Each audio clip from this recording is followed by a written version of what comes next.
Diolch, comradia. Falta o KnitCaboodles. Es Misha Omi. Good day, comrades, and welcome to KnitCaboodles. I am Omi. I am non-binary. My pronouns are he, him, and they, them.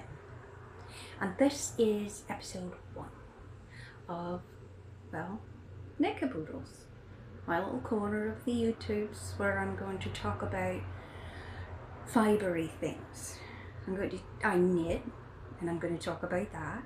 I crochet, and I'm going to talk about that. Eventually I'll be able to start spinning again, and I'm definitely going to talk about that when I get started again. You may also see a couple other little things like the plants I'm taking care of, and my drawings sometimes, and my writing when I do that, because I do write sometimes.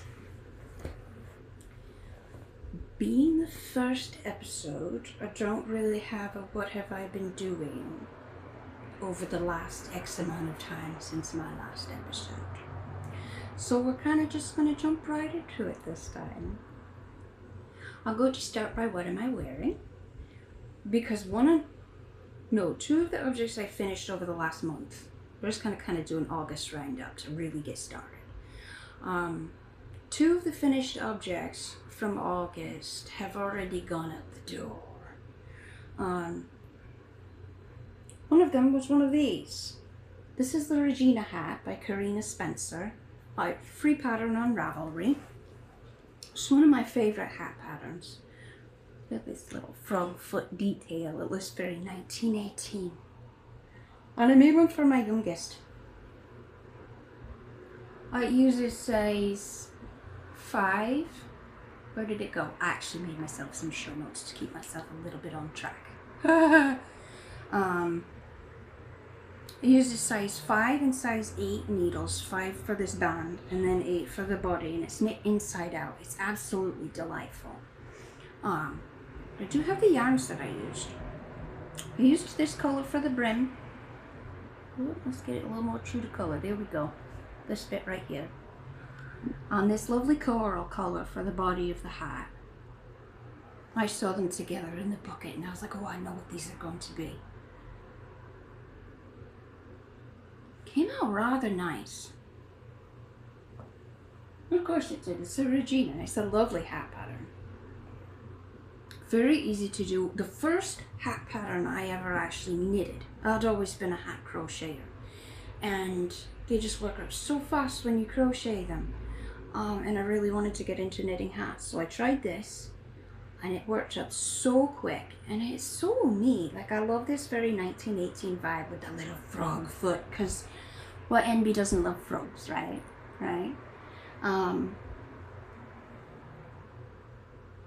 So I've already forgotten what I was going to say. Oh yes, I made this one out of some Carina Simply Soft. I don't have the colors off the top of my... Oh, this one's pumpkin. I don't remember what this chartreusey color was. It's like a Kelly green chartreusey color. So I'm going to wear that and show it to you, because I can't show you the actual finished object that I finished in August, because it's gone. The other finished object that I finished in August, because words are hard and I'm a little nervous, but the only way to get started is to get started, right? So the other finished object that is out the door is another scully wash rag. It's literally a washcloth in the shape of a skull. They're my favorite wash rags, so you will see some more of those. In pink, a very soft shell pink, and I do all my washcloths with Carina Simply Soft. So this is not a very wound up. There we go. This soft shell pink that my oldest absolutely adored, the washcloths I made for them, and asked for another pink one. So I made them another pink one, and they actually took that with them. They were here 2 days ago, so they took that with them. Don't worry, you will eventually see more. because it's my favorite wash rag pattern at this point. They fit my hand perfectly. They had just the exact right amount of scrub, especially when I use the Carina Simply Soft. I've been using that for wash rags for 10 years now because it holds up so much better than cotton. It gets just the right amount of scrub versus soft. And this wash rag, this skull, has just the right amount of corners to get into my eye corners and the nose corners. And then when I take my dentures out to wash them in the shower, it's perfect corners to scrub the inside of the dentures. So those are the two FOs I cannot show you. But I do actually have a few that I can show you because I finished more than that. So, first off, the other favorite hat pattern, I'm going to show you some more hats because the other favorite hat pattern of mine is the Barley Worsted by KnitCaboodles. So I finished 1, 2, 3, 4, 5 for donations. I spent the 5 years unhoused. In fact, September 5th, which is in 3 days, marks 1 year of me being housed, finally. After 5 years of being unhoused. Now, during that time, I got to know a lot of the other population of people who were unhoused in my city, actually. I live in southeastern Connecticut, in a little city at the mouth of the Thames River called New London. And we actually have a pretty large population of unhoused people. And it get pretty cold in the winter. So because I have a whole ton of worsted weight acrylic yarn, I have set myself a goal. Rather a task, because I don't really have a designated end number, but I just started as soon as I got my needles. I said, I know one of the ways that I want to help my friends who don't have homes and struggle to stay warm, especially in the winter. I can make hats. I can make a lot of hats. I don't make a lot of money because I don't work very much because I'm disabled. And I also haven't worked for the last 2 months because I'm in recovery from open heart surgery. But I have a lot of time to knit, and these hats work up really fast. So this is the Barley Worsted by KnitCaboodles. I absolutely love this little 1/3 of the hat. Here, I'll show you on my head. 1/3 of the hat, for those who don't know, is actually a garter stitch panel, and the rest of it is stockinette stitch, just plain stockinette stitch. It's a nice little slouchy hat. These ones are a little big for me because turns out I actually wear a small. But these are the Barley Worsted by KnitCaboodles, made out of all my worsted scraps. Lots of fun. I love scrappy knitting. Oh, I do love a scrappy knit. Most of it is Red Heart Super Saver, and some of it is probably Mainstays from Walmart, and the rest of it I have no idea. I was donated a whole bunch of worsted weight acrylic by some friends' parents, including one that I'm going to get to in a little while because it's going into a very specific project and has its own story.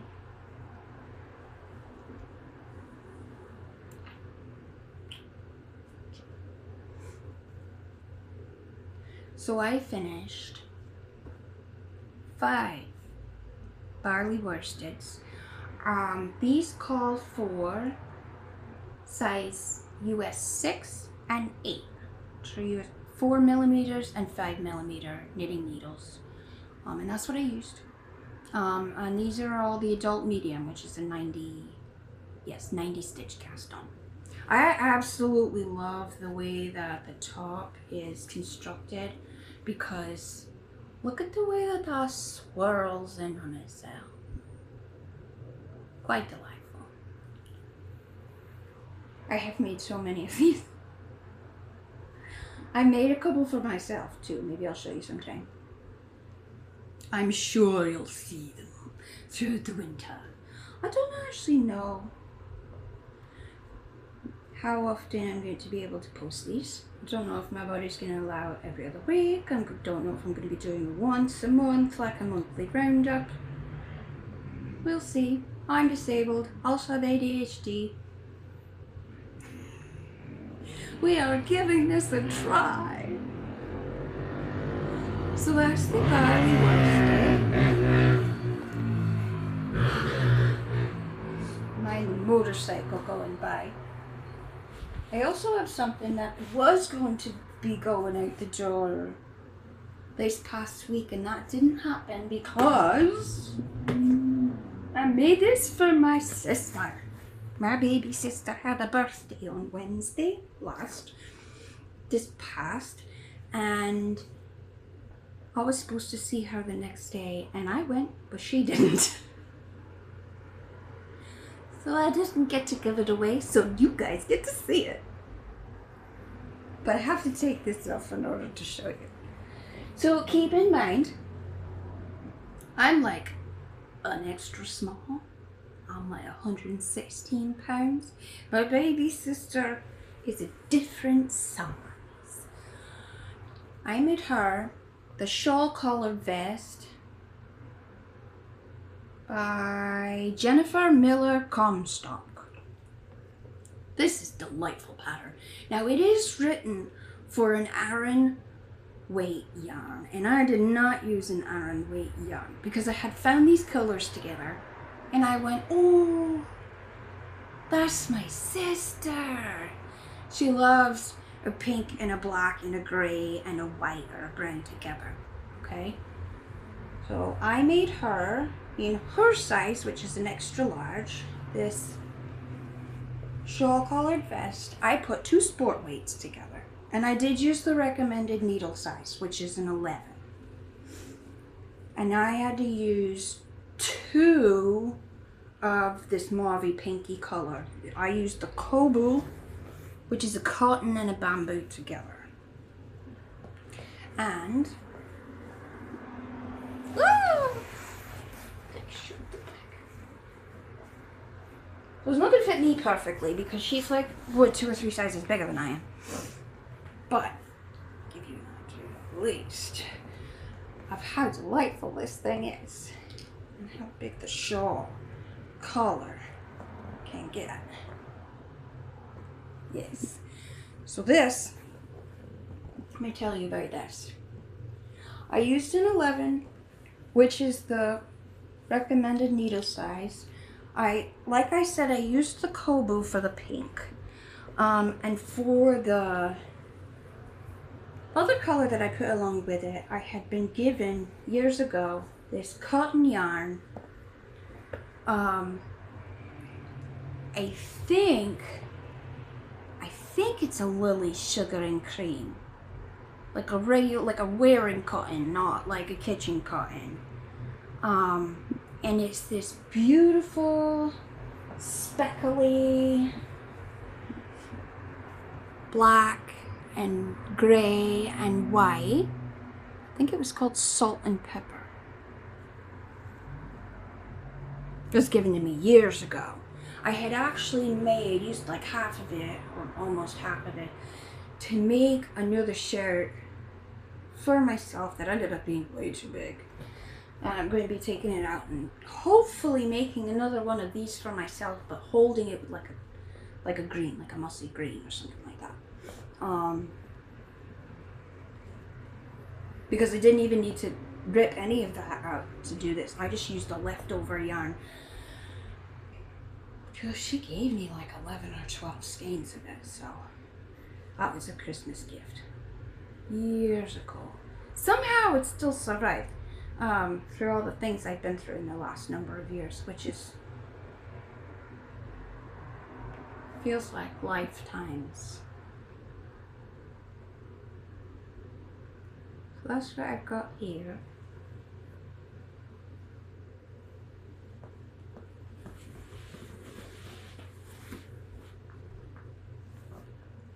Those are the finished objects that I can show you. I also have a whole bunch of whips. As for anybody who doesn't know, although if you're here, I'm sure you already know, that a whip is a work in progress. So let's take a breath, drink some coffee, and then we'll dive into the whips.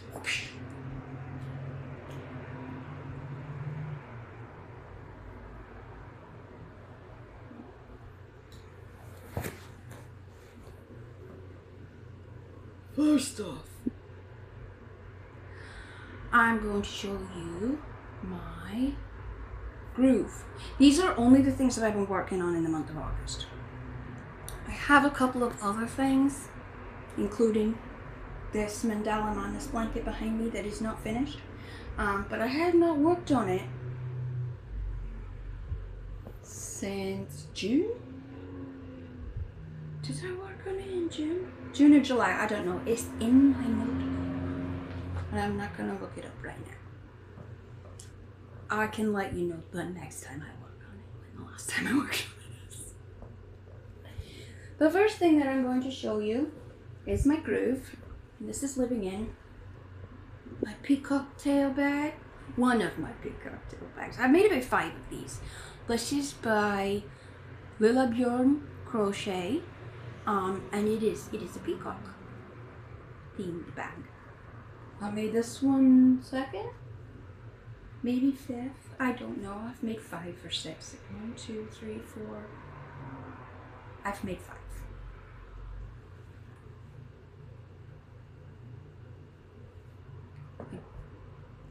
I did it as it was originally published as a crochet along.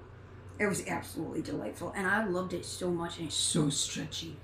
This thing holds so much, especially if you don't line it. I don't line it. I don't add a liner, and it expands. Everybody in my life calls it my magic bag. So, I'm going to show you my groove. This is a shawl, mini shawl. Well, mine's not going to be very mini because I went up a needle size. So this is called Groove. This is by the Stephen West, who is my absolute favorite shawl designer. He's brilliant. Brilliant, I say. These colors aren't really turning out the way that I expected. So these are just on holder needles, a spare set of 7s. The pattern calls for it to be made on 7s, even if you're using worsted, which I am. It's generally a DK pattern, but you can do worsted. A lot of people have done worsted, and they stayed on the 7s. But I started knitting this, and it felt too tight to me. It was just, I really didn't like the drape very much. So, and the cast on edge was just a little too short. So I went up a needle size. I went up to size 8, which is a 5mm. And this is the cast on edge. My main color is this very sunflowery, daffodilly, well, much more sunflowery than daffodilly. It's slightly darker than it's coming up on the camera. Yellow. That's my main color. And it has these cables across the top and the bottom. Excuse me, and for my contrasting color,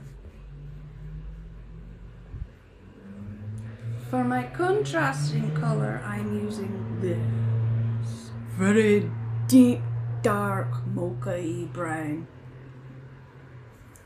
Donated by a friend's mother. Pretty sure these are both Red Heart Super Saver. None of them came with the ball bands. And I'm still honestly a little bit unsure because I'm making this for myself.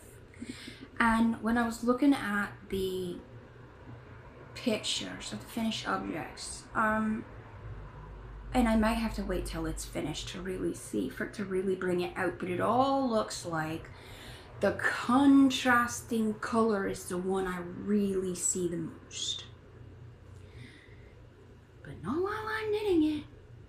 Right now it looks like this yellow, this main color is really the one that's popping out, even though, I don't know, maybe it's because it's so bright. And in all the ones I've seen so far, that the contrasting color really seems to take over. The main color really isn't bright. It's lighter, but not a bright kind of lighter. So maybe that's my problem. We'll see. I'm going to finish it. I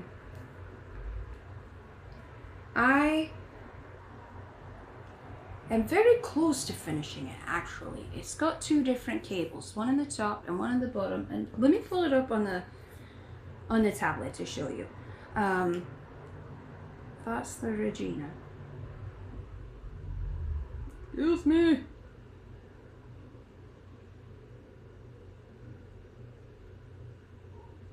We're going to go into shawls, shawls, shawls. Shawl we dance. Yes, we shall.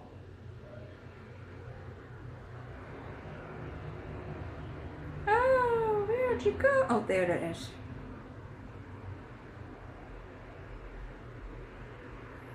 Full screen.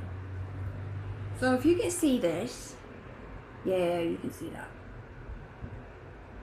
You can see it's very much this green contrasting color is really the main color, and that could be because that's the silver and the, excuse me, so the silver main color, and that has my concern. But I'm already most of the way through it.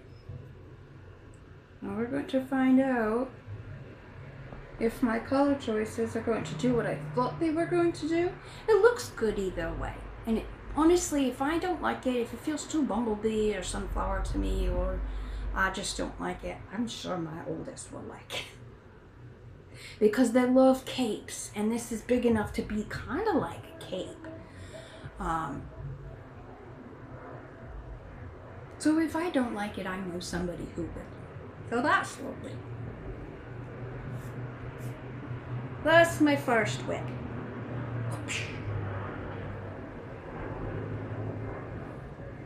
I do absolutely love this way these cables are coming out. I love working the pattern. It's so easy to remember. Once I figured out what I was doing and how he'd constructed it, super simple, super straightforward. I really only needed to pay attention when it was time to this part, when it was time to add in this and then stop doing this. That's all I really needed to pay the most attention to.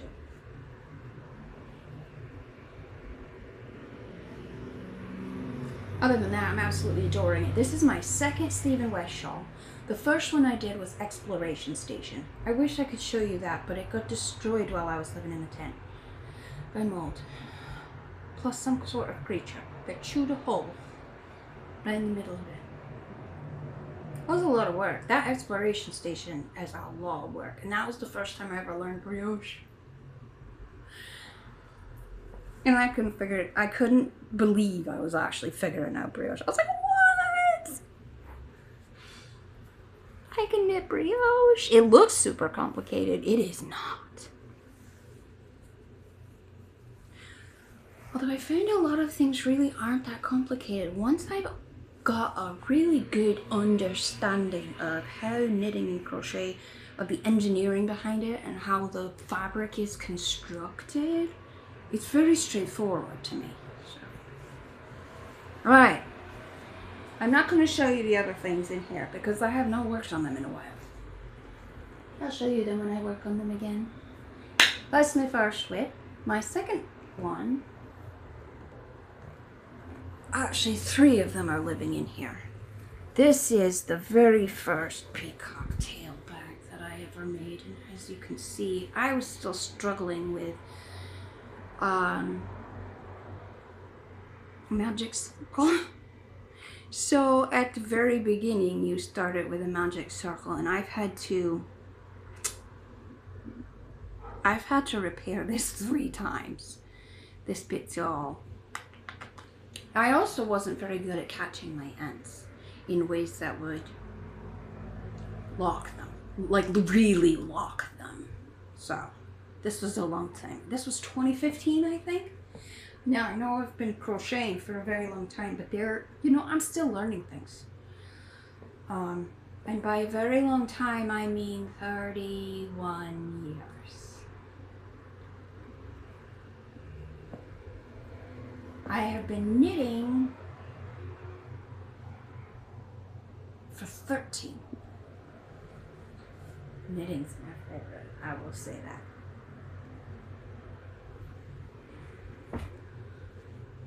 You know what's not my favorite? Bulky yarn. Don't know why I agreed to do this. But a friend, who's now actually also a co-worker, had seen my 10-stitch twist blanket by Frankie Brown that I was doing out of my worsted scraps for myself. I had been working on it since 2017, 2018, with all the ends of my yarn. It was my memories blanket. And requested one as a rug, that pattern, but as a rug for their guinea pigs room. Their guinea pigs have a whole room now to themselves in their apartment. And I had just been gifted this bulky, super bulky, something like that, yarn. And I was like, oh, that's perfect for a rug. I'll make it out of that. So I am making this with super bulky yarn. And size 13s, it hurts so much. I can do about three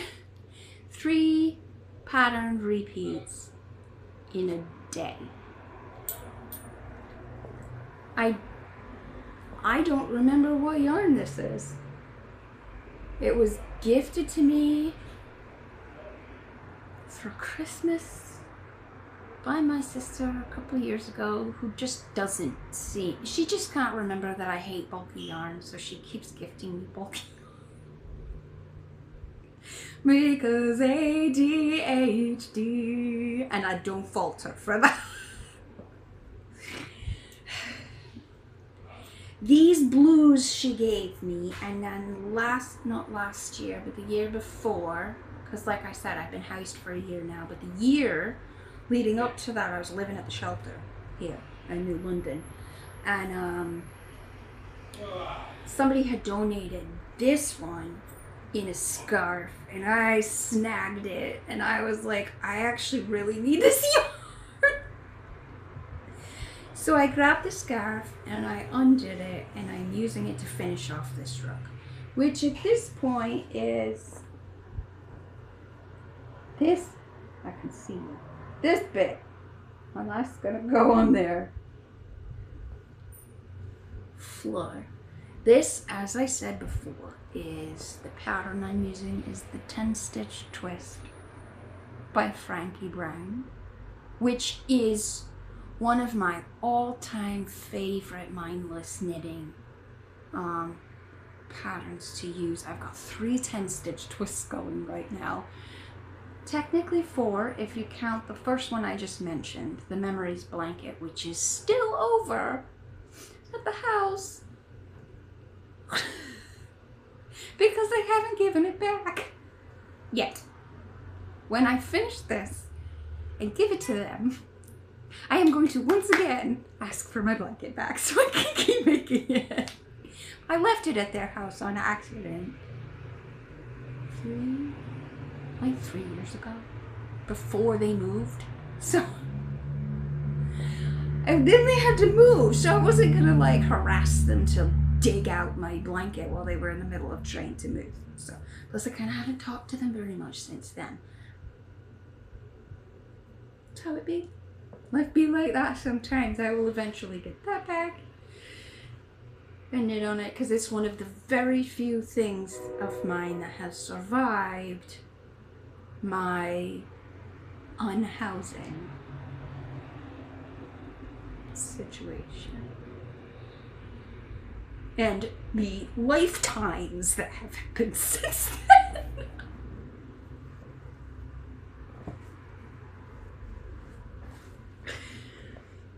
So that's whip number 2. I didn't actually count how many I'm going to be showing you. 1, 2, 3, 4, 5, 6, 7, 8. 8, you guys. Buckle up, Buttercup. I've got 8 whips and 6 more to show you. And I'm a talker. I don't actually know how long this is going to take. So like I said, buckle up, Buttercup.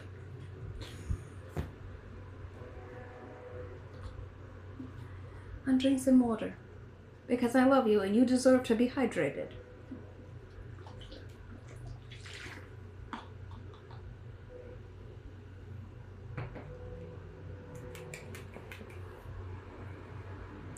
Next whip.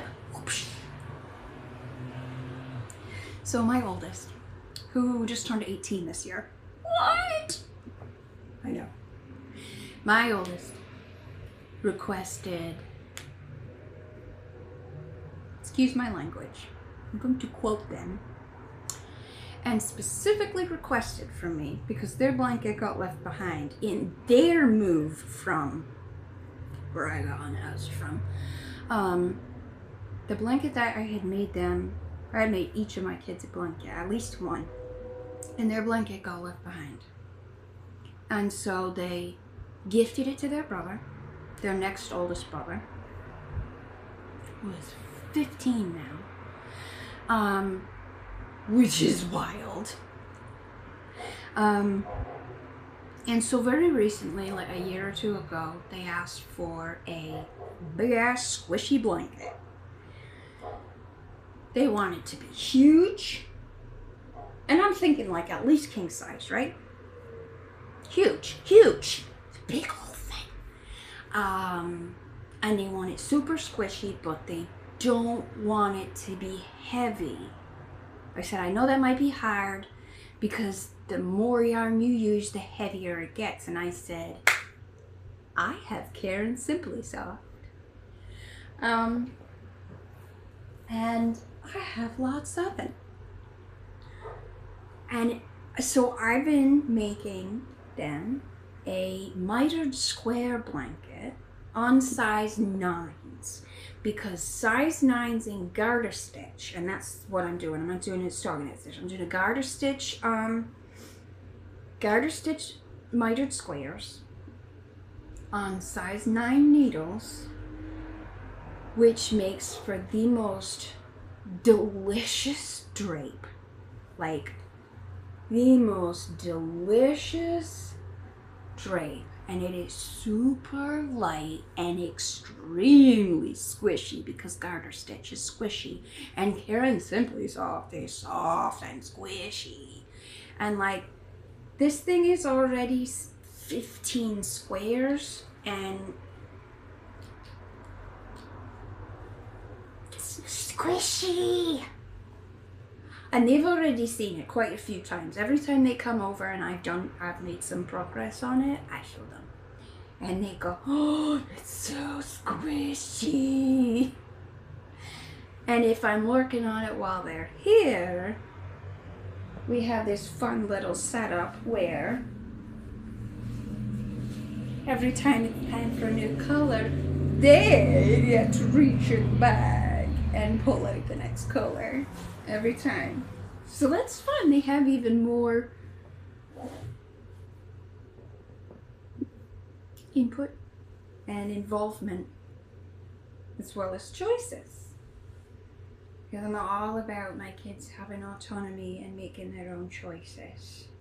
And they said, for the most part, I don't mind if you, and I told them, I said, what about the idea about making it random, doing it scrappy? And they approved. These are all the squares that I have gotten done so far. I will show you square by square because they're all scrappy and they're all different. And I have lots and lots and lots of care and simply, oh, that end needs to be woven in. Guess I know where I'll be working on next. Actually, I haven't worked on this in like 2 weeks, 3 weeks. I think I worked on this at the beginning of August, but I haven't worked on it since. But I did put 2 squares on it that day, so.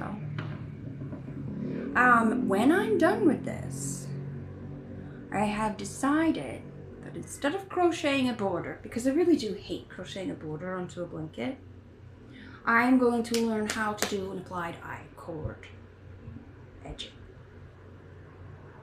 I know that excuse me, Stephen West has some tutorials and stuff, has at least one tutorial, and I think written out, which is how I learn best. Excuse me, and how I follow a pattern best and how I figure out what I'm doing. Except for that shock pattern that I've been working on. That was actually really helpful to have the video tutorial on. But we'll get to that in a little while. One thing I love about this is it literally just folds down into a square. For easy storage. I do love a mitered square. I have a whole bunch. My kids all have mitered square washcloths because that's what I started when I started making washcloths, especially when I discovered how well the Caring Simply Soft works. And that's actually a funny story because I discovered that entirely on accident. My 12-year-old daughter, when she was 2, 3, she was 2 or 3. Yeah, we're talking toddler. You know, we go outside every day. We'd go play in the dirt, in the mud. I don't care. You're not going inside until you're at least dirty. You know, like, get dirty. It's your job. But that girl could get layers upon layers upon layers of dirt. I'm so proud of her. And I had been learning how to make mitered squares. I was making them out of the Caring Simply Soft. So she wanted to play with the last one I had made. Of course, you can keep it if you want. Have it, keep it, play with it, do whatever. Well, she took it with her into the tub. And okay, like, I can just put it through the wash. Because Caring Simply Soft is machine washable and dryable. And she gets it wet, she dips it in the water, and she's just playing, and then she goes, oh, it's my washcloth, and does one swipe across her face, and it took off 4 layers of dirt with no soap in one swipe. And I went, yes, that is your washcloth, and I'm gonna be making you each washcloths with Caring Simply Soft from now on. And now all the washcloths I make, wash rags I make, are made with the Caring Simply Soft. It's amazing. They also didn't like the way that the cotton washcloths would get really, really scrubby. They get really, we don't like the texture. We don't like how rough the cotton ends up getting when you get it wet, especially when you get it wet multiple times. After a while, after it gets washed, after it gets wet over and over and over again, it gets, we don't like the texture. It gets both too soft and too rough at the same time, and we just, our artisans don't like it. None of my kids or my artisans actually like the texture of kitchen cotton against our skin. So this just ended up working out perfectly. So did this, because this is exactly what my oldest wants. No, wrong bag. I digress, as usual. You will get a lot of that.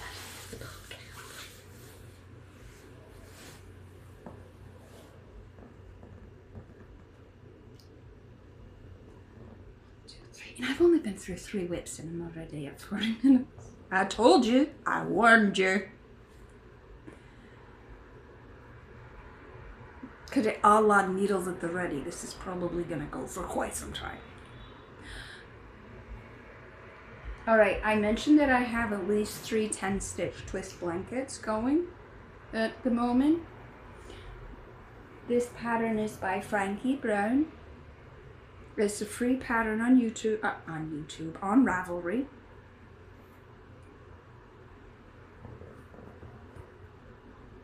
And my absolute favorite mindless knitting.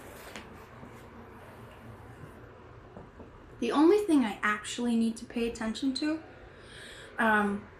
is the beginning circle and joining. And then once you've got the pattern going, I'm good. I look down once in a while to check where I am, so where to do the increases, and that's it. And you only do the increases based on, oh, which one was I going to show you? This one. Based on what round you're on, because you're only working on 10 stitches at a time. You're only working on 10 stitches at a time. And you're just going round and round and round from the center. You're only working on these 3 stitches at a time. When you get over here, except for the increase round, which is like 8 stitches in turn. Depending on what kind of a turn you use, you know, she calls for a wrap and turn. I use German short rows, and that's fine. I do hate a wrap and turn. It's just, it leaves a hole. German short rows don't leave a hole. Plus, it's just a whole lot easier for me to see what I'm doing when I get back to that wrap and turn spot and see what I need to pick up and everything like that. And she offers 2 different joining methods. Now, for that rug that I showed you, has a different join than this. And you see this has a raised edge. So I'm using a different join for this one, for the other one that I'm going to show you, than I've been using for the rug and the memories blanket. And I'm starting to get the hang of it. It took me a little while, and a lot of the time when I was working on this, you can actually, if you're a knitter, you can see where I was getting it, and then I stopped getting it for quite a while, and then every now and then I did it funky. And if you're looking and you know how to do this join, you can tell. But it may block itself out. I'm not sure. So this 10-stitch twist I'm doing with all my scraps of DK and Sport Weight yarns that are, you know, they're pretty close to each other. They're relatively interchangeable. Some are like a light DK, more like a Sport, and some of them are like a heavier DK, closer to a worsted. So they're really mostly DK.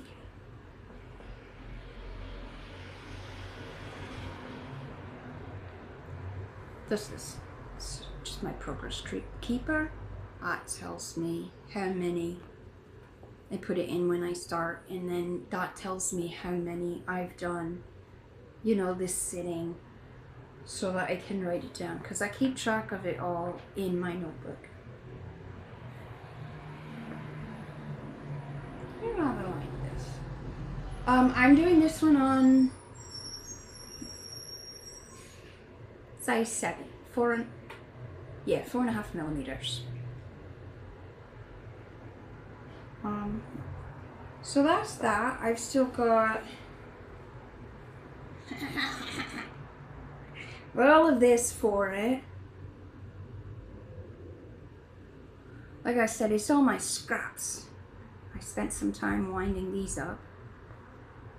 This was rather to wind up because I used this in another blanket. I did flower puddles. No, not puddles. Some sort of floral blanket that scoots out and out and out. And I used all of the baby sport yarn, like the blue and it's really, you know, sprinkly, like all the pink and all that stuff, pink and yellow. And finally decided it was done. I had this much yarn left over and it was in a massive mess. And that was, I think, the first thing I skeined up with my yarn, or caked up with my yarn winder. Oh, the yarn winder. So I finally caved. Now for years and years and years, I have wanted a yarn winder.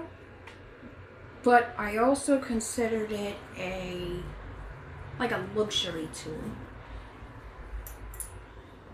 Because I could always just wind up a ball myself by hand. Until I had open heart surgery. And during the surgery, they punctured my lung. But they also subluxed, which is a partial dislocation. I have a connective tissue disorder. My bones just sort of come apart from each other a lot. Fun. And I get a lot of partial dislocations. So they subluxed my shoulder twice during the surgery, and then the nurses trying to help move me around after the surgery that day subluxed it 2 more times. So my whole right side, like I was in the ICU for 5 days, and like my whole right side was locked up, and I could not do the motion to wind up the yarn. But I could do this. And I needed to rehab this whole side. Nobody came to help me. They were supposed to send, they discharged me home, and they sent me a visiting nurse, visiting physical therapy, and visiting occupational therapy. The latter two just didn't show up for ages, like weeks on weeks. So I was basically having to do those things myself, so that by the time they showed up, they're like, oh, you don't need us anymore, you did it all yourself. So I ended up caving and buying a Swift and a yarn winder, and let me tell you, that was actually one of the smartest moves that I've made for my post-op recovery. It's done so much to rehab this entire right side, and I will still have to be going to physical therapy. That starts on Thursday. No, next Thursday. Because this side really isn't where it needs to be for me to get back to work. Cardiac rehab is actually, helped me determine that I still need physical therapy, because they've got me up to the 3-pound weights at cardiac rehab. And that's almost too much. If I can't pick up 3-pound weights for 10-20 minutes for 14 exercises, I can't stock groceries. So anyways, I digress again.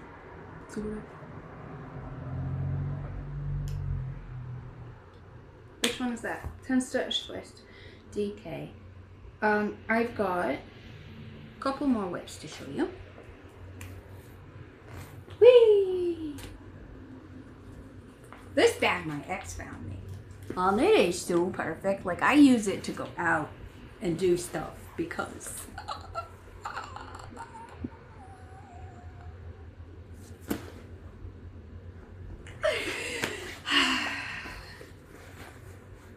your friendly neighborhood gay moss gnome adores this bag. Also, you can change, look at this. You can change what side the strap.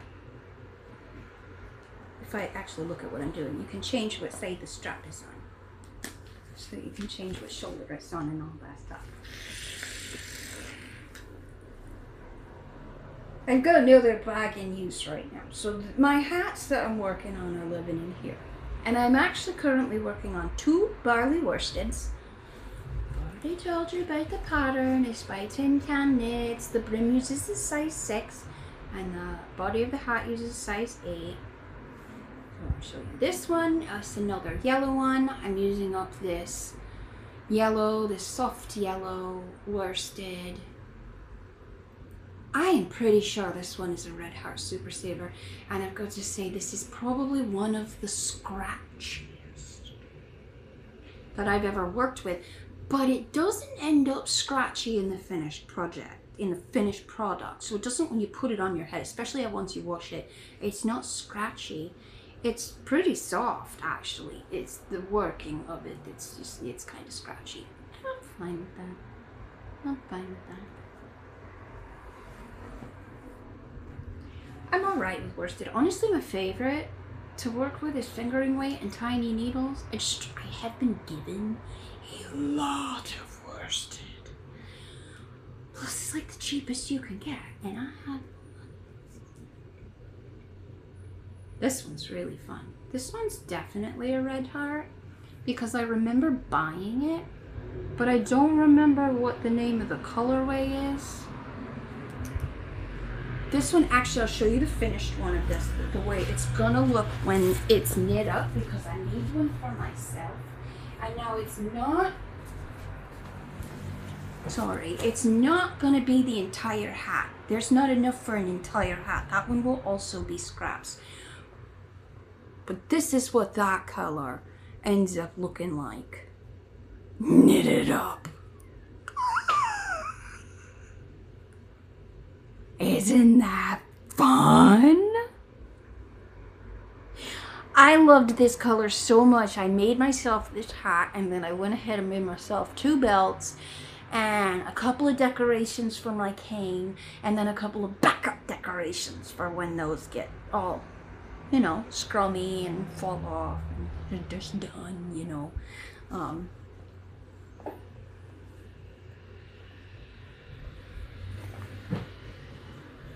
So those are the 2 barley worsteds that I have on the needles right now. This one is still on, is it? Oh no, never mind. This one's already on the 8s. I'm already onto the body of the hat. I've got 3, I'm on the 4th of, I go up to 15 ridges. I do 15 ridges. This one I've already separated. I already put it on, you know, started the words. I have already started the crown decreases and put it over to the longer circular needles. I used the 29-inch because for the toes, not the toes, I don't have long enough ones for the toes. I can't do magic loop for the toes. For the crowns of hats, I do magic loop. Most of my hats I do on 16-inch circulars, except for the crowns. I put those up to the 29-inch and I do magic loop.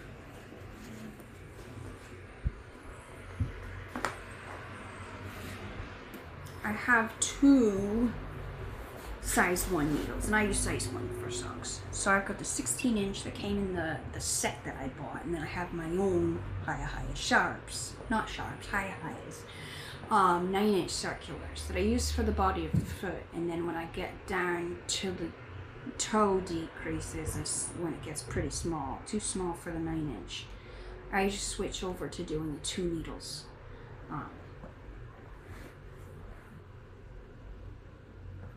One of these projects I'm going to show you is actually crochet.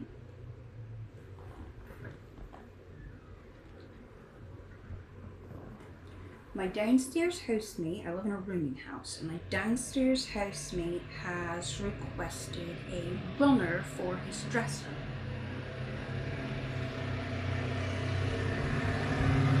I've done a couple dresser runners before. I've done a couple runners in general before. I made one of my older sisters a couple of runners years and years ago with this Catherine Wheels pattern, and it was delightful. I'll just forget until I do it how much I love a Catherine wheel.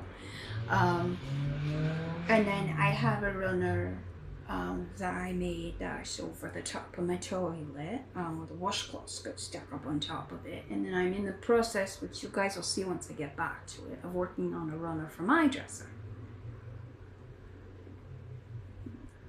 So I am going to show you. He's got a very long, low dresser.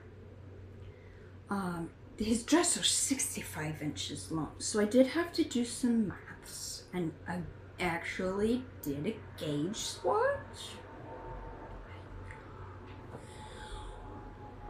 Disclaimer, Omi doesn't do gauge swatches unless Omi has to do the math themselves. Well, I had to do the math myself this time, so I did a gauge swatch.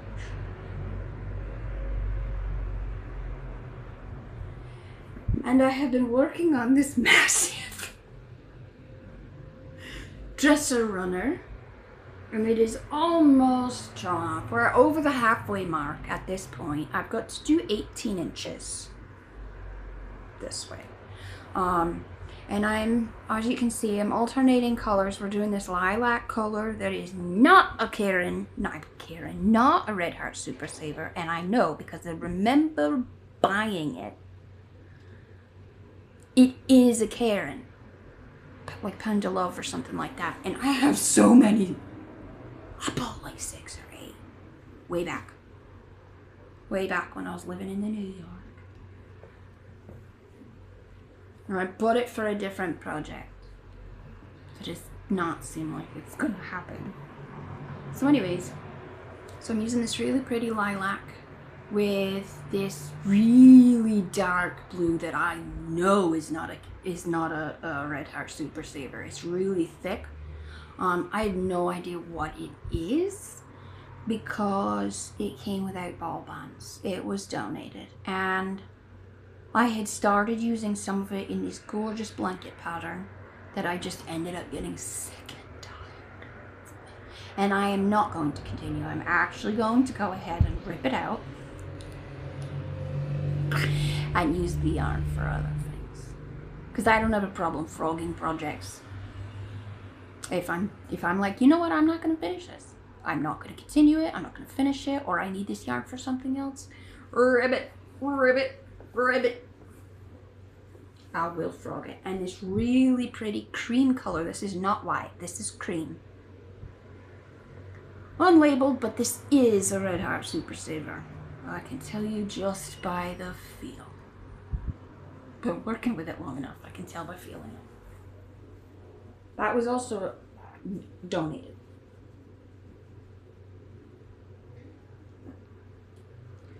So this is, I know this is over 7 inches because I measured it. I think up through the top of this was 7 inches. So I cast on 307, excuse me, I chained 307 to make sure this was longer than 65 inches.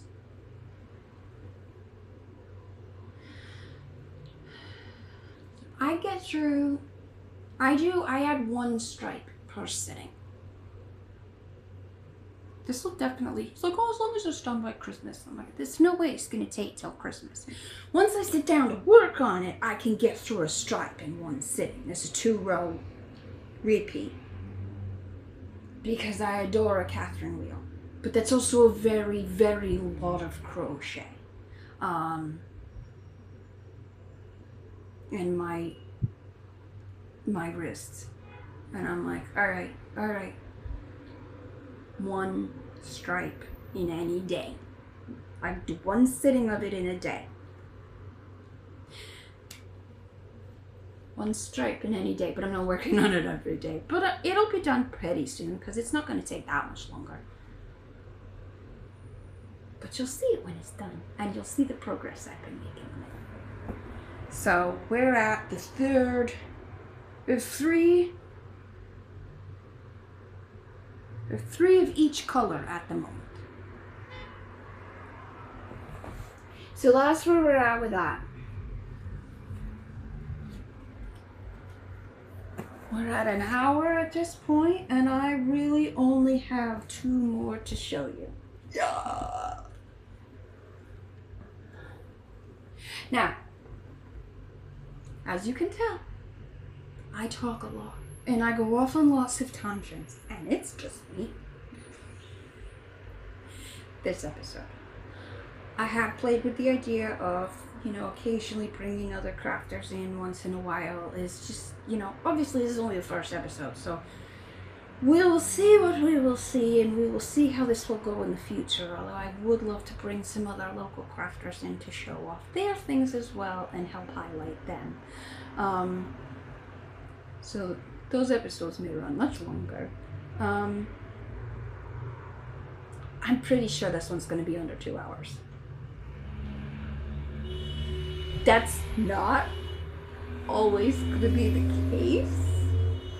And I can promise you that now. Because I have had some practice at this, not in podcast form, but on my KnitCaboodles page on Facebook.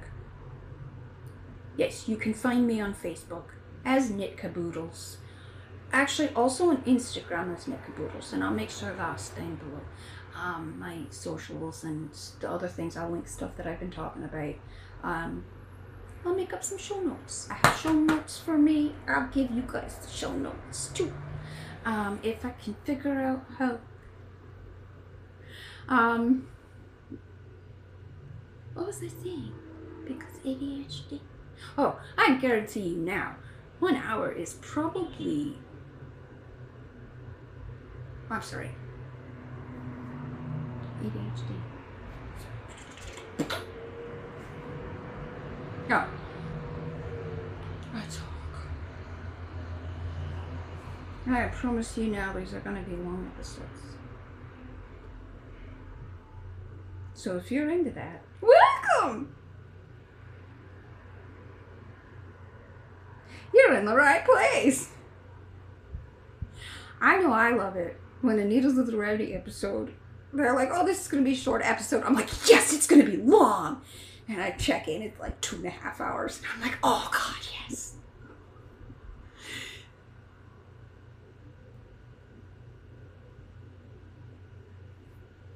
Past 10 stitch twist. Okay.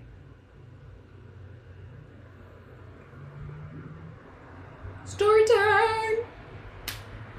I have a friend who I've lived with a couple times. At least once. Stayed with briefly during my period of being unhoused.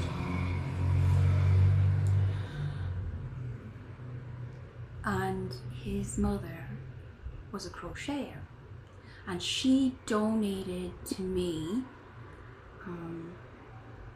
a great deal of yarn. Actually, all of her yarn.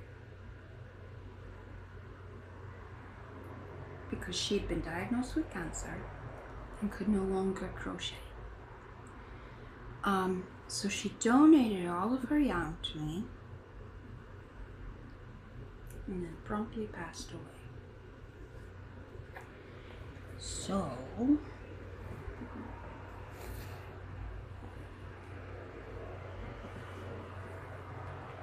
one thing that neither of, well, Pat might know this, but there's no guarantee of that. One thing that Omi absolutely despises working on is granny squares. And she donated, it was either among the yarns that she donated was also a bag of, it was either, I counted them, it was either 87 or 97 granny squares in various stages of completion. And I despise granny squares, especially their piecing together. Seaming granny squares together. I won't touch a granny square. I've made like 3. My whole life. And I'm like, granny squares. No. I hate granny squares. As much as I hate seed stitch in both knitting and crochet, especially knitting. I hate seed stitch. Don't make me do seed stitch. Don't make me do moss stitch. I refuse. Well, with like one exception, and that would be that skull wash rag, because there's like maybe 4 or 5 rows at the bottom and the top where you really have to do any seed stitch. You do it for the eyes. That's it. I can deal with that. Then, and only then. I despise granny squares. So what do you do in a situation like that? Well, it took some time and I thought about it. Long and hard. And I realized, well, they don't have to see granny squares. I don't have to finish any of the squares. I don't have to piece them together. I don't have to do anything granny squares. She did do all that. She put all that time and effort in. So it's already got her intention all stitched into it. That doesn't change if I rip them out. The yarn's still there, the intention's still in it. So, I have been ripping them out, piecing them back together and caking them up.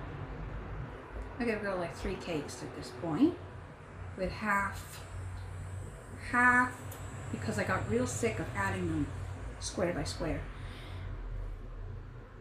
So why not use my favorite knitting pattern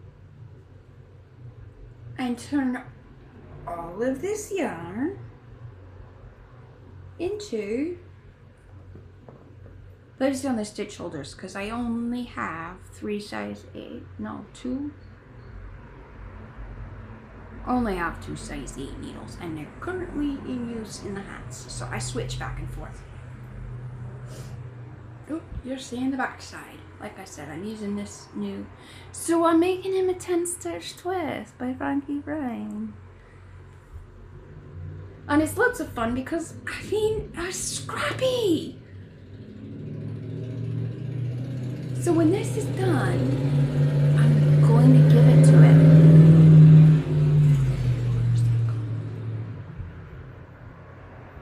So when this is done, I'm gonna give it to her, and I'm feeding more intention into every stitch, and when this is finished, he's going to get a forever hug from both his mother and me.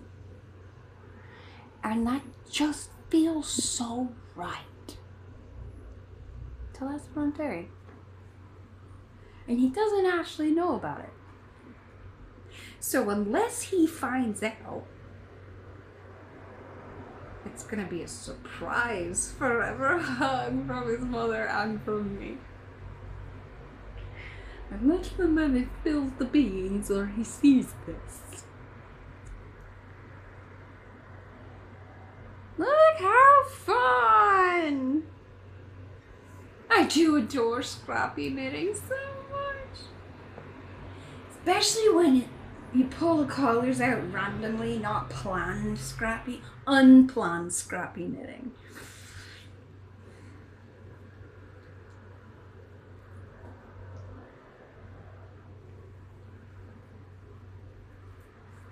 Delightful. This is just about, I can tell you this, oh, I did say that I was using size 8s for this one because it's all worsted, and most of it, I can tell by the feel, is Red Heart Super Saver. I've worked with almost every one of their colors and I know how they feel. Some of them are not. Couple of them, not very many. I think there's like 3 colors in here that are not Red Heart Super Saver. And I do not remember where I got this from. It's got a little hole in it. But it's got this cute little pocket. It's a bit of Velcros. But, no, it doesn't work that way. Like I say, there's also Velcro down here, and I don't believe it. There should only be one thing left. Yes! Okay. Getting a little warm. The last whip that I'm going to show you. Oh, I forgot an FO. I forgot to pull it out and bring it over. Give me 2 seconds. It's right over there. I'll go grab it.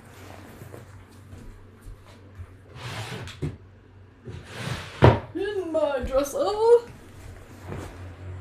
I finished a sock. Okay. I have it written down and everything right in my FOs. Just forgot to grab it out of my dresser. So I finished a sock.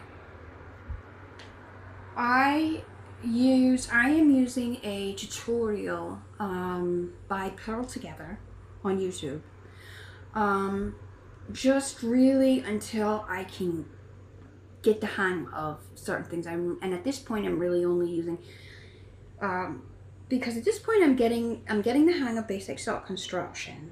There are just certain points that I need to go back and double check and be like, let me make sure I'm getting this right.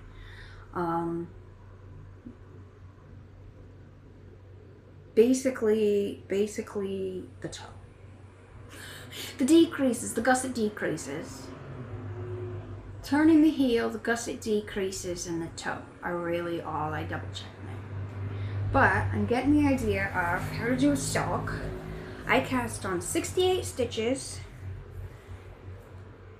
with Malabrigo sock for this one. Isn't that great? Look at these colors.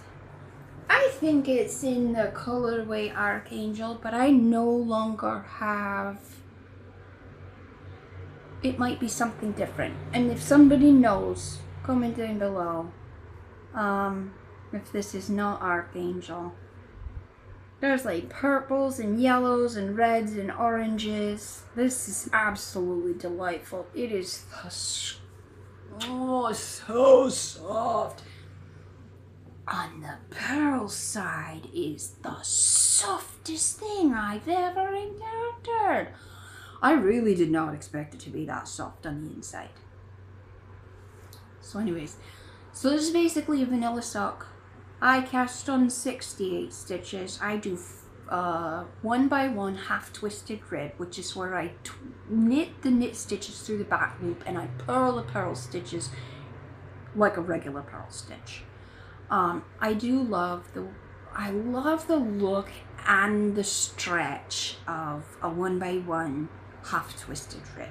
That's actually what I use for my hats as well. I do 5 rows of stockinette stitch for the leg because I love an ankle sock. This has not been blocked yet, by the way, which is why it looks a little bit. I love an ankle sock. So I did 5 rows of the cuff. That's the word I'm looking for, because words are hard, because I'm autistic. 5 rows of the cuff, 5 rows for the leg, and then I went right into the slip stitch, heel flap, and gusset. I did not continue the slip stitch pattern. I did. It looks like I continued the slip stitch pattern for the heel turn. I'm very confused. I don't remember doing that. And I don't think I did it on this one. By trying out 2 different heel turns.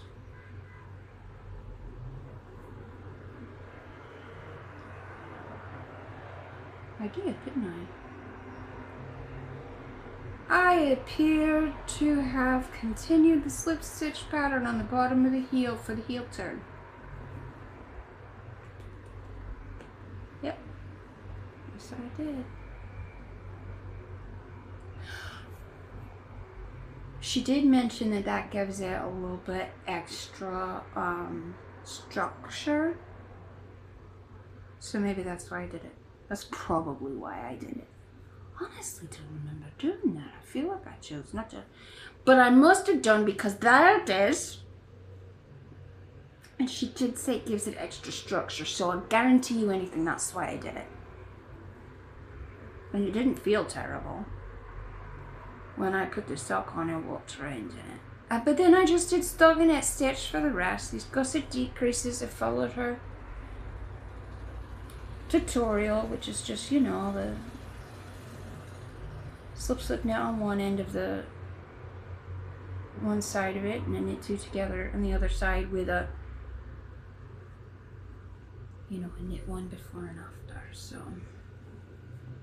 and then I have a size 11.5 women's shoe. My foot, when I measured it from heel to toe, was 10.25 inches. So I worked 8.25 inches from the back of the heel, from the heel flap, before I started my toe decreases. And I used the instructions that she put in there. She's linked from somebody else and I don't remember who it was, but I followed her instructions for a rounded toe, which I've never tried before. And it turns out that a rounded toe is delicious. I am the kind of autistic that absolutely hates socks. I don't like the way they squeeze my feet. They're like, everybody calls shoes foot coffins, but I call socks foot coffins because I have to have cute socks if I've got to wear socks, and they have to not match. Otherwise everything is all wrong. As you can see. Okay, so when I made this rounded toe, according to her instructions, and I put it on, I felt the most comfortable I've ever felt in a sock. It just didn't feel wrong, because turns out, because it wasn't, look at the weird shape of my feet, right? Like, it didn't squeeze the widest part of my foot and my toes into each other. It didn't squeeze my feet all wrong. And that's what I hate about socks, is the way they squeeze my feet, especially up at the toe. Well, it turns out if I make a rounded toe, that doesn't happen. So I'm going to be making a rounded toe from now on. And I might actually kind of enjoy, or at least tolerate, socks a lot better. And probably won't need to have as many ick moments, like I'm crawling out of my skin, wilting and suffocating and can't breathe, because, and like, I get physically in pain after a while because it's just squeezing things wrong, and then because of my connective tissue disorder, my bones are shifting out of place. And that, please no, I did that all day long, literally all day long. Like, sorry, I just had to put my shoulder back in place. So I also really, really love the way that how structured this decrease is. Like, look at that. That's actually really pretty. I'm very proud of this sock. I've only made 2 or 3 before.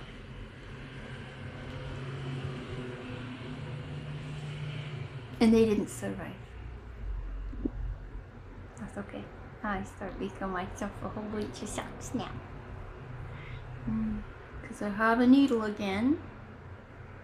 Technically 2. So I use size 1s. And like I said, this is Malabrigo. I got this years ago, and when I was first on his, I got this in some kind of a swap, a yarn grab bag type deal, and she sent me a whole bunch of random yarns.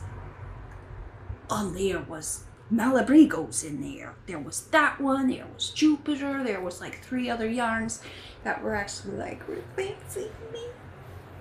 Maybe not to you guys, but they were fancy to me. So that actually, works out that I was showing you that, because now I'm going to show you my last work in progress, which is a sock. So I've got three fingering weight yarns right now. No, 4 fingering weight yarns right now. And I'm going to alternate. I'm going to make a sock out of each one, and it's going to go boom, boom, boom, boom, boom, boom, boom, boom, boom, boom, boom, boom. Because, like I said, my tisms cannot handle me wearing matching socks if I do not absolutely have to. So the only time I wear matching socks is for a function where my mismatched socks are going to draw unnecessary attention, like draw attention away from something that needs to be the center of attention, like a wedding or whatever. And there are very, very, very few instances where that is going to happen, unless I'm around my biological family. But they're mostly homophobic and transphobic, and most of the things I do are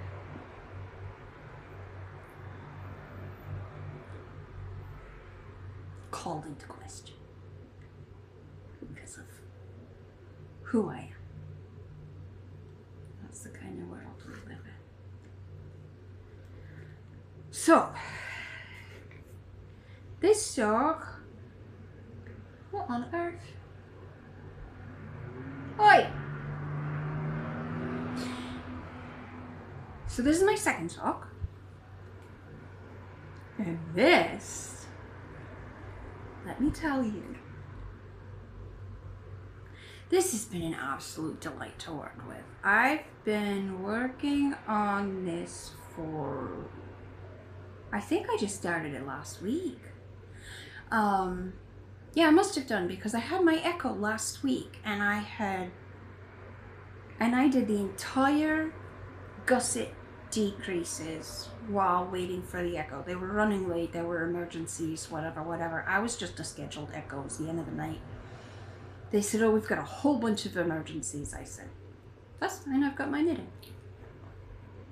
So 2 hours, 2 hours of waiting, I was able to get the gusset decreases done. So I've done this in about a week and a half, something like that. And this is the same exact sock pattern as I was using before. Cast on 68 stitches with the size 1 needle. These are my Hiya-Hiyas. I used to have a pair of Hiya-Hiya sharks. I do not anymore. They're just regular Hiya-Hiyas. And that's fine. 68 stitches, 5 rows of a 1x1 half twisted rib, where I'm twisting the knit stitches, 5 rows of stockinette for the leg, and then I did the slip stitch, heel flap, and gusset.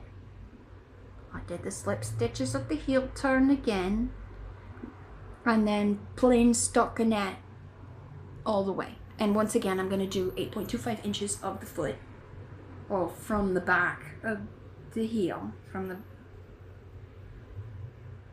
heel turn, before I'll start that, again, rounded toe.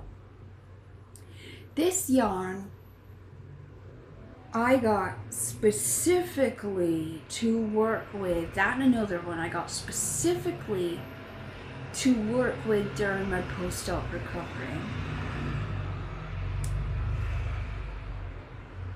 I finally got to meet my absolute favorite podcasters ever, Needles at the Ready, who I've been following for 4 years now. How old's the baby?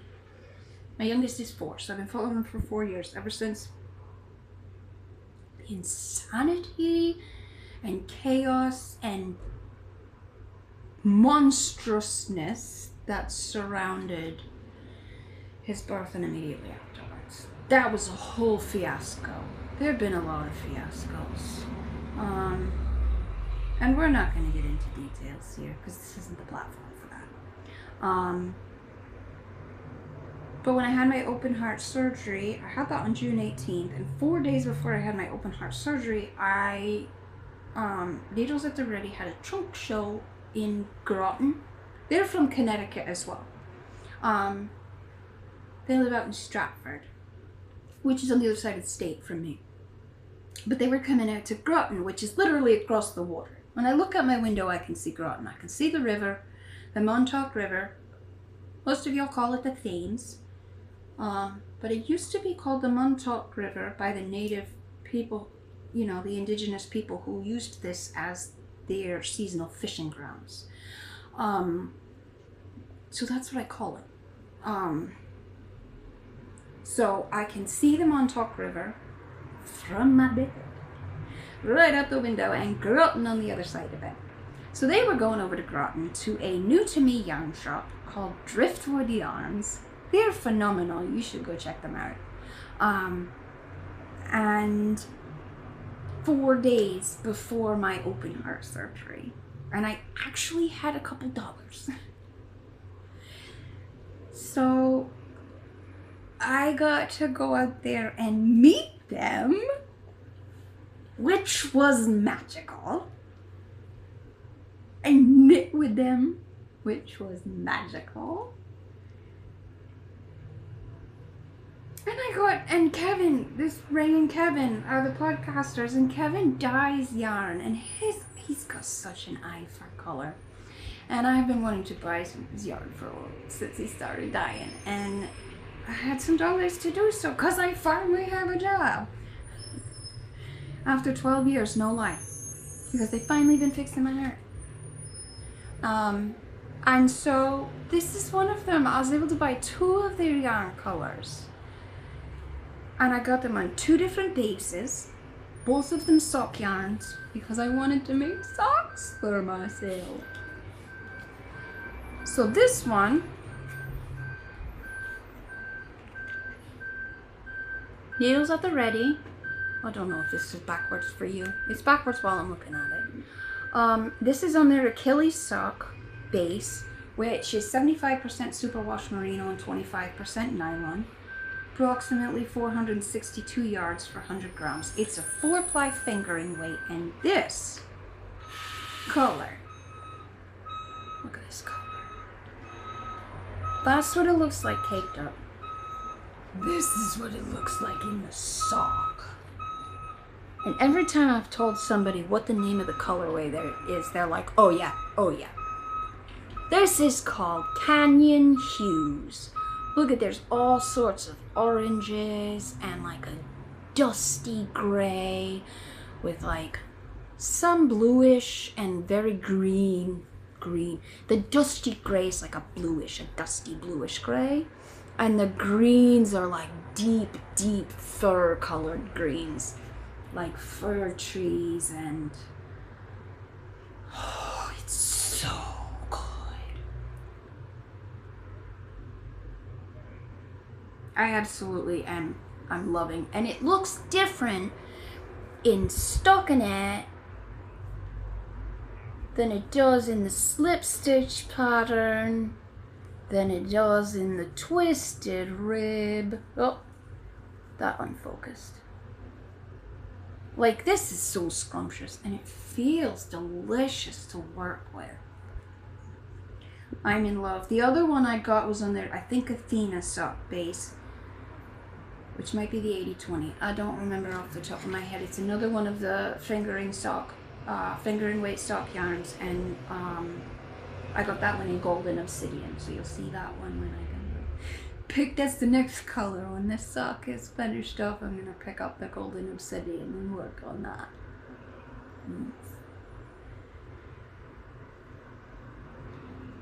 I gotta tell you, it was absolutely magical to meet them. I was so excited. I posted about it on Instagram, although it was a little late. I had to wait until after my surgery to post it. They are my most watched podcast. They're my absolutely favorite thing to watch, my absolutely favorite thing to binge. If I'm like, I really want to watch something while I knit or whatever, and I can never decide on what to watch, because for the most part, what I need to watch. Alright, so because I have these tisms, I get overstimulated easily by sounds. Like, I don't I have my headphones that are just ear blockers, just noise blockers. And there are plenty of times, like this morning, when I go to open my windows and sounds are just too much. Just no sounds. Thank you. So I'll literally just wear them around inside the house, even if I've got my windows open or whatever. Or I'll wear them a lot when I go out and about, because sounds, there's just so many.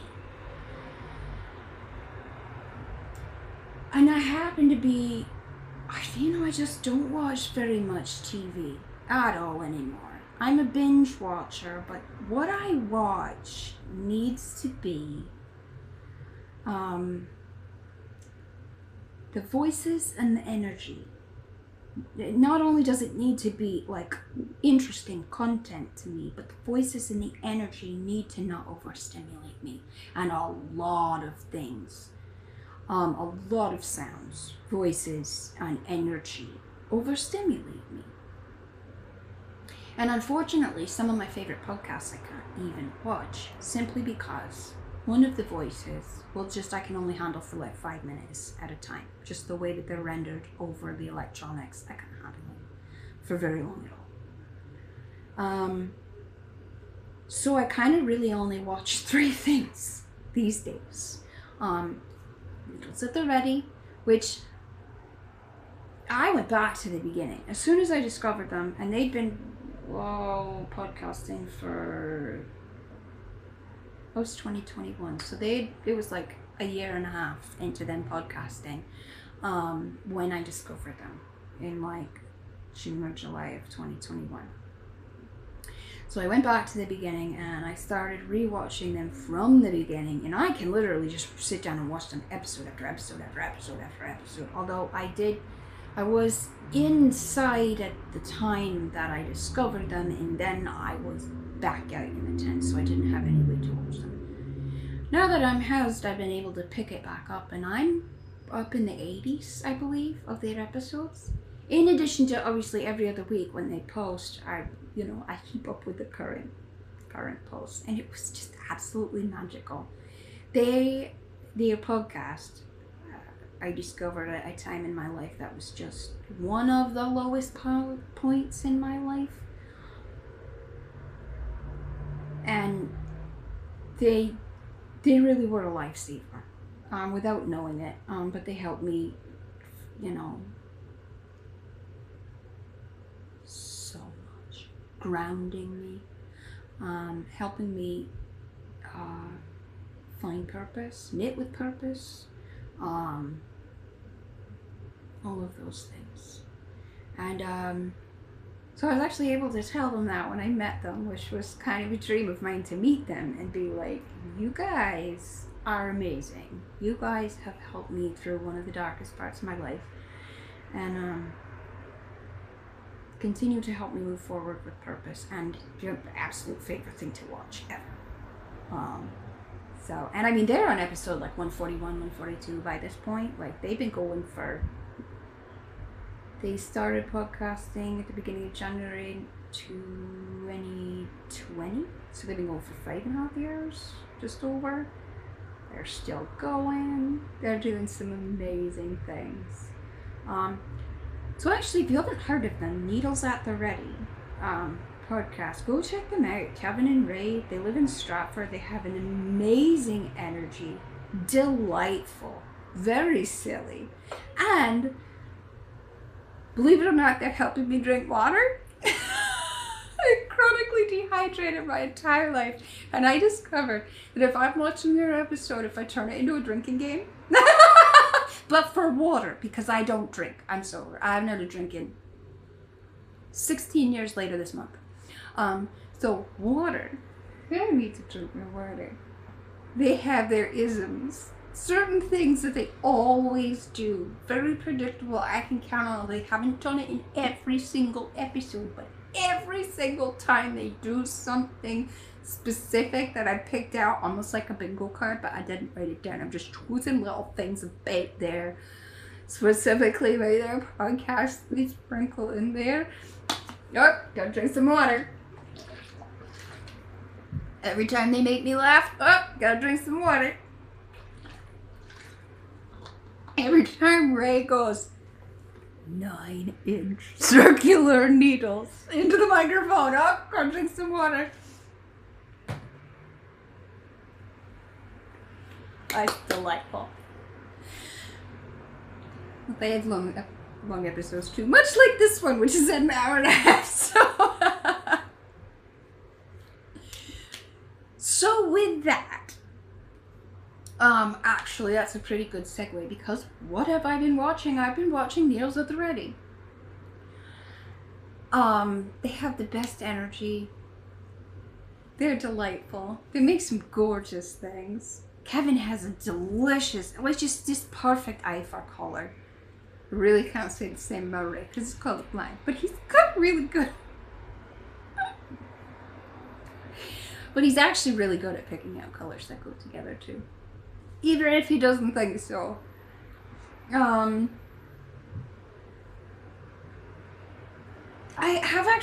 can handle 2 other ones. Knit 365, which is Martin. He lives over in Wales, it's across the pond. He's quite lovely too. He's got some great stuff going on right now too, if you want to go check that out. There's something about the Martin bear he's bringing back, and doing something to raise money for a wildlife refuge in Kent, which is in England. So I really think you should go check that out. He's really good. His energy is wonderful, and I do love listening to him talk. It's so soothing. His voice is quite soothing. And that's one of the things I look for when I'm trying to watch something. Is the energy okay? Does it not make me go, I don't like this? And the voice is soothing. So, and then, you know who else has a really soothing voice and great energy, and just a whole, the content is very interesting, and I really love what he's doing, is Piece for Piece crafting. So like PIECE, the number 4, and then PEACE, Piece for Piece crafting is Michael. And Kevin and Ray have been talking about it for years. I finally went over and checked him out. I love him. I love him. I immediately subscribed. I'm going back to the beginning. I want to know all of his things because delightful, delicious, and the energy is superb. I love what he's doing, and his voice is just lovely, quite lovely. I have a couple of things that I've read lately, and then I will let you go. So I finished 2 books this month. I finished The Eye of the World by Robert Jordan. You guys might recognize the storyline as they made a TV show out of it. I started watching it and I stopped.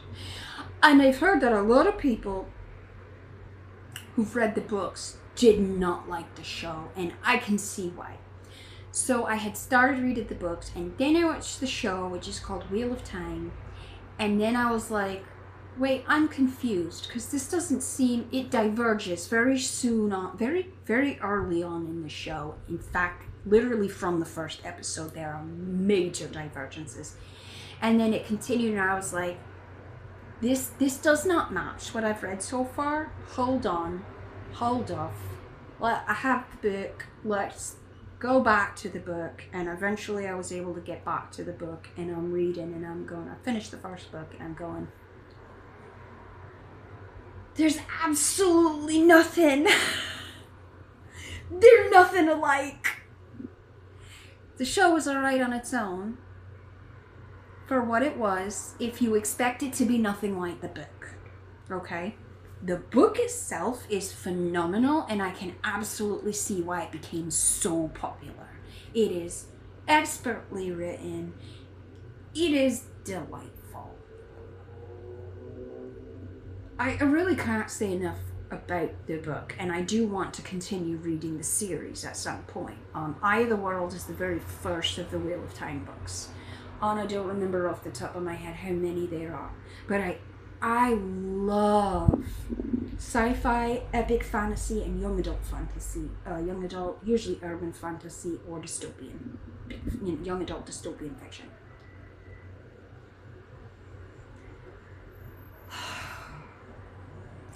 This book was so well written, and I do mean linguistically. Like, the writing style of this book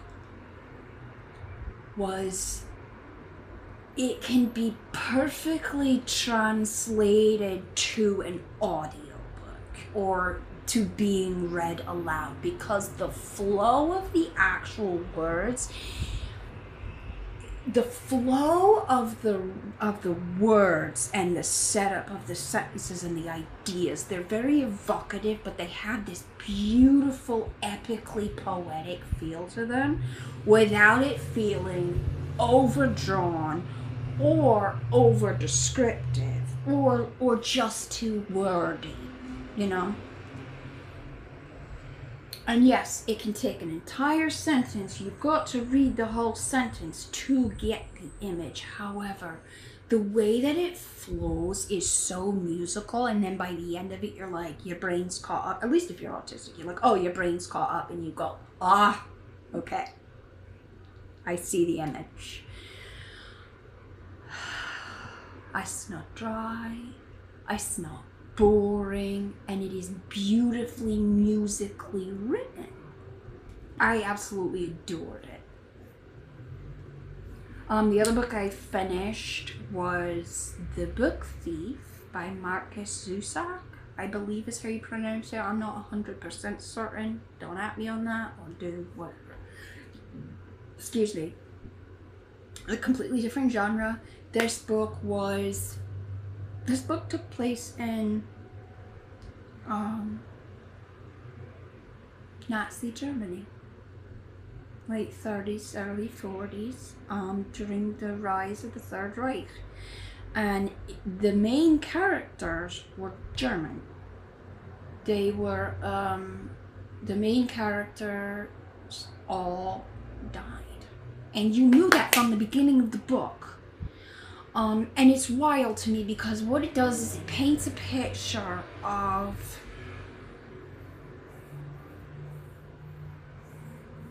one of the characters was Jewish and did end up getting caught and going to the concentration camp. And at some point, something happens within the book where this family ends up agreeing to hide him before he ends up getting caught.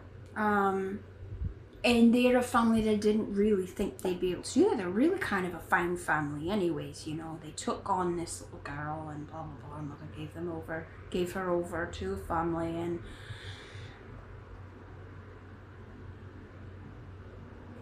the way that this book was written felt like it was written for me.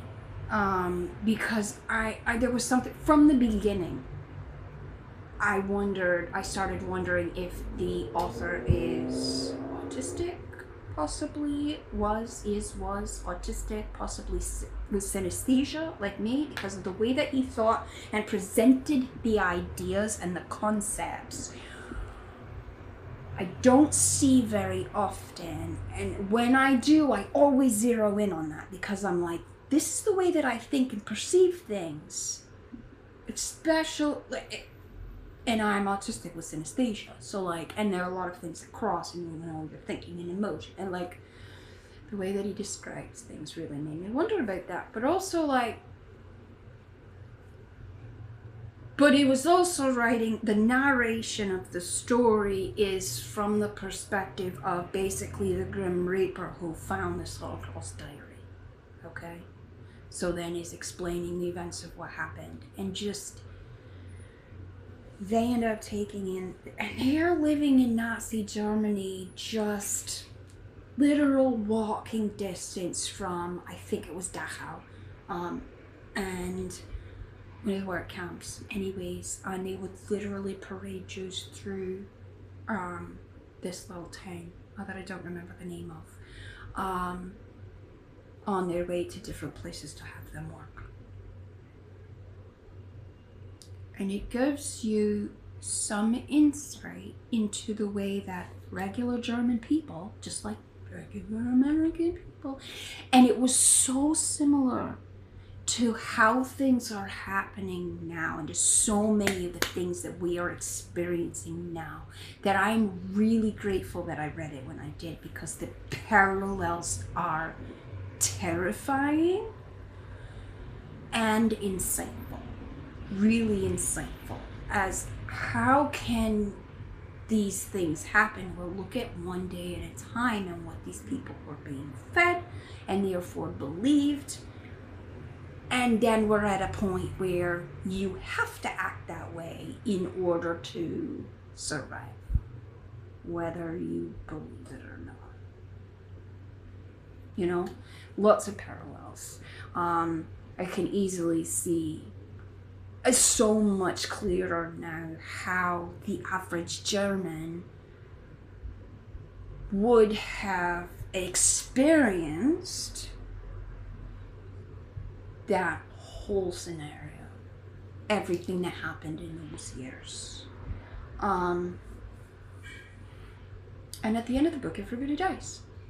And you know from the outset of the book that that's going to happen. But let me tell you, my next door neighbor came outside when I was finishing the book. I'm sitting on my front porch and I finished the book, and he stepped outside, and I am blubbering. I was a blubbering, bawling mess. And he was like, I take it you finished the book? I was like, yeah. He's like, it was that good. I was like, oh my God. He was very nice. He said to me, well, you know, that just shows that you have a heart. And I'm just like, this book, everybody needs to read this book. Everybody needs to read this book, especially in the climate that we're living in right now. Although, let me tell you, you'll cry like a baby. It is powerful. This book was powerful. And I finished it, and then of course, finished book syndrome, you're just like, you're stuck. You're like, well, what do I want to read? Especially after you've read something that powerful. And you're just like, because it literally relates to how, you know, our existence now. And I'm like, I'm not an average American. And if I had lived back then, over there, I would have been one of the people rounded up, you know. Because I'm handicapped mentally, I'm handicapped physically, I am queer as, and trans. So like, I would have been, and we're looking at that right now. We are watching that happen in real time here on our soil. So powerful. I was like, I was in shock for the rest of 2 days. I couldn't. There was no way I could do anything but, you know, ruminate on what I had been reading and how that made me feel, and what would I, you know, there's a lot of, you know what it does, especially while you're reading it, it presents a lot of situations that really make you stop and think. Because it shows you why, in a way, it kind of gives insight into why they acted the way they did, but you're like, would I have responded or acted the same way in similar circumstances? Well, it's kind of easy these days to ask yourself that question if you're reading a book like that, because you look at what's happening now, and there's so many parallels.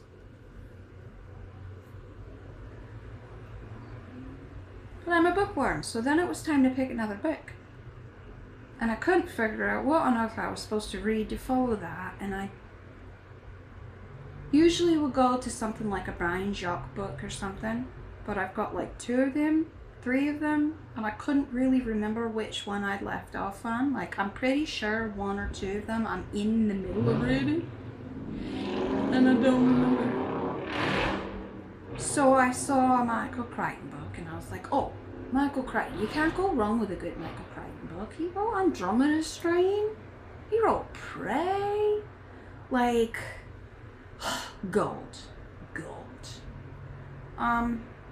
So I grabbed this book I've got by Michael Crichton called State of Fear. Granted, I'm only in like chapter 2 or 3. And sometimes with a Michael Crichton book, you just need to give it a little bit of time. But it's a lot of intrigue. It seems to be one of those very politically motivated, a lot of intrigue, possibly murders. And I don't know. I don't know if I'm really in the headspace for that right now. It seems to be, except that it's got, I kind of want to be, because it's got some parallels too, you know, it's very much about, motivated by like environmentalists who wanted to, somebody didn't want certain things to come out about environmental stuffs going on that people were trying to have fixed, you know, similar to what's going on now. And it's taking a while to set it up, and I'm not entirely sure that the writing style in this one is grabbing my attention. Which is odd, because it's a Michael Crichton book. But it's all intrigue and suspense to start off with, and I'm like, I don't want to be suspense to begin. Maybe I do, I don't know. I picked it up, I've tried 2 or 3 sittings with it, and then I put it down a week and a half ago. Haven't been able to pick it up since. So maybe I just need to switch books and go back to that one at a later time. So.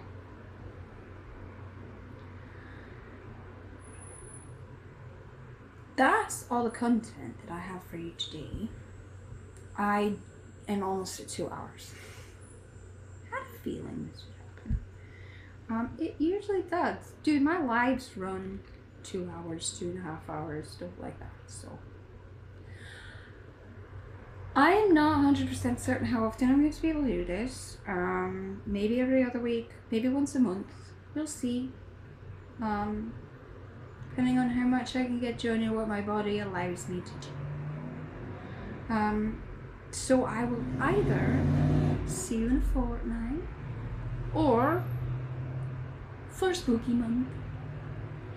In the meantime, be gay, do crime, spread love, and boinks!